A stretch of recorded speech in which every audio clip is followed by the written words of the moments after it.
The courage to stand for your ideas, rejecting fear, embracing dialogue. In today's world, where ideas clash more frequently than ever, it is tempting for people to retreat into the shadows, issuing threats and using intimidation to silence those with differing viewpoints. The rise of social media and other online platforms has made it easier for people to engage in this type of behavior anonymously, hiding behind their screens. But as the passage rightly points out, these tactics are often the tools of a person who lacks confidence in their argument, a person who knows deep down that their ideas cannot stand up to scrutiny. True strength lies not in intimidation, but in the courage to stand for what you believe in, to articulate your ideas with clarity, and to engage in meaningful, constructive dialogue. Intimidation and threats may silence opposition temporarily, but they do nothing to strengthen an argument or promote understanding.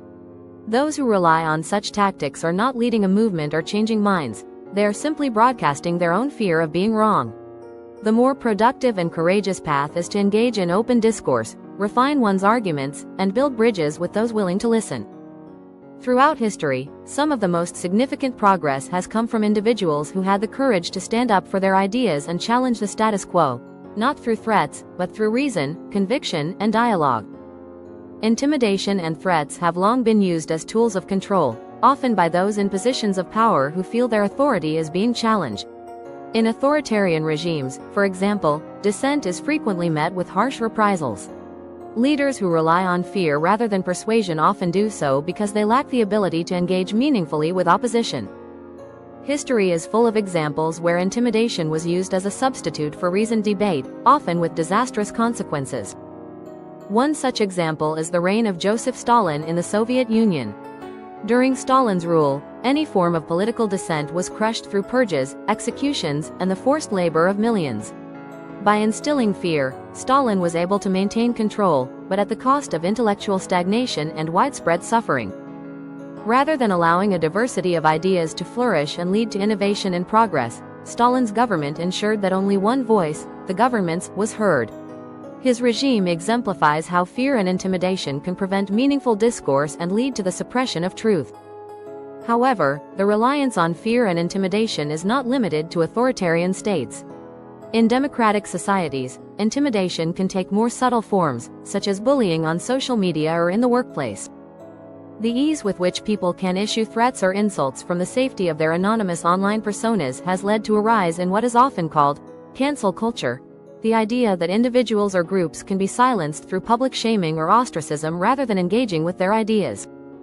In these instances, the goal is not to improve an argument or win others over, but simply to silence dissent. Those who engage in such tactics may temporarily feel powerful, but in reality, they are avoiding the harder work of developing strong, well-reasoned arguments that can withstand scrutiny. In stark contrast to those who use threats and intimidation are the individuals throughout history who have had the courage to stand up for their beliefs, even in the face of overwhelming opposition. These individuals understood that true change does not come from silencing others, but from engaging with them, presenting one's ideas with conviction, and finding common ground. One of the most famous examples of this is Dr. Martin Luther King Jr., the civil rights leader who fought against racial segregation and inequality in the United States. King faced constant threats to his life, his family, and his work. He could have responded with violence or intimidation, but he chose a different path, one of nonviolent resistance and reasoned argument. King's famous, "I Have a Dream" speech did not rely on threats or coercion. It appealed to the moral conscience of a nation. His ability to stand firm in his beliefs, while engaging in peaceful dialogue, inspired a movement that changed the course of American history. Similarly, Mahatma Gandhi's leadership of the Indian independence movement was grounded in the principle of ahimsa, or nonviolence.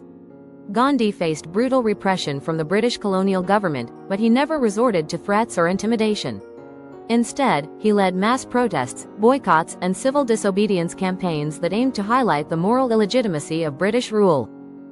Gandhi's insistence on maintaining the moral high ground, even when faced with violence, earned him the respect of millions and ultimately led to India's independence. These leaders understood that the strength of an idea lies not in how loudly it is proclaimed or how forcefully it is imposed, but in how well it resonates with others. They did not rely on fear to advance their causes. Instead, they relied on the power of their convictions and their willingness to engage in dialogue. When confronted with opposition, the temptation to dismiss or silence others is strong. However, those who are truly confident in their ideas understand the value of improving their argument rather than relying on intimidation. Engaging with opposing viewpoints can strengthen one's own position by highlighting weaknesses that need to be addressed or by revealing areas of common ground. In science, for example, the process of peer review is designed to encourage this type of engagement. Researchers submit their work to be scrutinized by others in their field, knowing that their findings will be challenged and questioned. This process is not designed to intimidate or silence, but to ensure that the best ideas rise to the top through careful evaluation and debate. The same principle applies to public discourse. When we encounter someone who disagrees with us, the goal should not be to silence them but to improve our argument. By listening to their perspective, we may find ways to strengthen our own reasoning, or we may discover that there is merit in their position that we had not considered.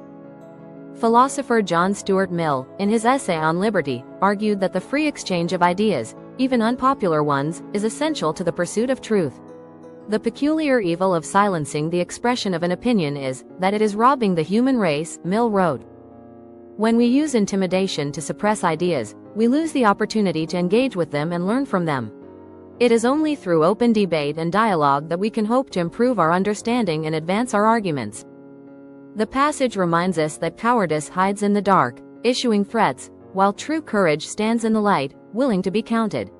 In a world where intimidation and threats are often used as tools to silence dissent, it is essential to remember that real strength comes from the ability to stand up for one's beliefs while engaging with others in good faith.